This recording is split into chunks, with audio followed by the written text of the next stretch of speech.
পশ্চিম মেদিনীপুরের দাঁতনে আমাদের পাড়া আমাদের সমাধানে সাধারণ মানুষের উচ্ছ্বাস চোখে পড়ার মতো।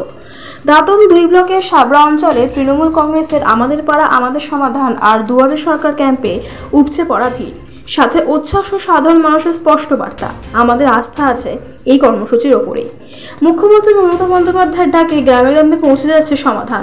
মানুষ পাচ্ছে তার ন্যায্য অধিকার, আর সেই থেকে সাধারণ মানুষের উচ্ছ্বাস চোখে পড়ার মতো। প্রথমে ছিল কিছু দ্বিধা, কিন্তু যত দিন গড়াচ্ছে আমাদের পাড়া আমাদের সমাধান হয়ে উঠছে বাংলার মানুষের ভরসার নাম। ক্যাম্পে উপস্থিত ছিলেন দাঁতন বিধানসভার বিধায়ক বিক্রম চন্দ্র প্রধান, দাঁতন 2 নম্বর ব্লকের বিডিও ও পঞ্চায়েত সমিতির বন ও ভূমি কর্মাধ্যক্ষ ইফতেখার আলী, অঞ্চলের প্রধান মীর সুরজ উপপ্রধান সহ ব্লক প্রশাসনের একাধিক আধিকারিক। আর শেষে ইফতেখার বাবুর কণ্ঠে যেন বাজলো লড়াইয়ের সংকল্প। বিজেপি উন্নয়নের রাজনীতি বোঝে না, তৃণমূল বোঝে উন্নয়নের রাজনীতি, তৃণমূল বোঝে মানুষের আশীর্বাদের রাজনীতি। তাই আমরা উন্নয়নের রাজনীতি করে আগামী দিনে এগিয়ে যাব এবং একসঙ্গে লড়াই করব। ঘর নিয়েছিলেন, সেখানকার সেই ঘরের মালিক আপনাকে সার্টিফাই করবে বা তার ফোন নম্বর এখানে লাগাতে হবে যে কোন জায়গায় আপনি ছিলেন।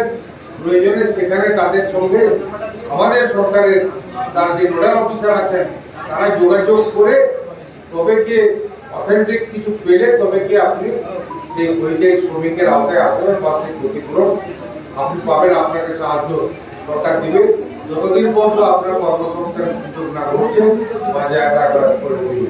কিন্তু এটা মানুষকে একটা ভুল বুঝিয়ে কিছু সুযোগ সন্ধানী মানুষজন তারা রোজগারের চেষ্টা করছে। সে থেকে আমাদের সবাইকে সাবধান থাকতে হবে এবং মাননীয় প্রস্তুত প্রকল্প সেগুলো মানুষের পাশে মানুষের দুয়ারে পৌঁছে গেছে।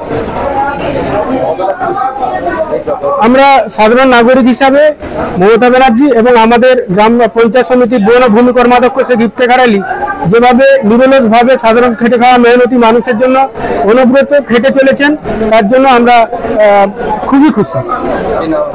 নাজমুল হুদা খান। আপনারা তো দেখেছেন মানুষের সমাগম, ভিড়, যে যার মনের কথা খুলে বলতে পারছে। তার স্বাস্থ্যসাথী বাকি কেউ করছে, কার লক্ষ্মী ভান্ডার বাকি কেউ করছে, ওল্ড এজ পেনশন, বৃদ্ধ মানুষরা এসছেন old age pension form apply করার জন্য। তো মানুষের সমাগম আপনারা নিজেই দেখতে পাচ্ছেন। আমাদের এখন এমএলএ সাহেব এখন আসার কথা আছে, এমএলএ সাহেব এখন আসবেন। একটু আগে ব্লক সভাপতি আপনাকে একটু বলে গেলেন।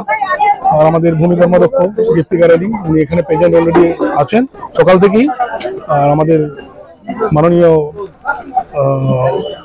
বিধায়ক বিক্রম চন্দ্র প্রধান এখনো আসবেন। এখন মীর সুরজ সাবরা 4 নম্বর গ্রাম পঞ্চায়েতের প্রধান।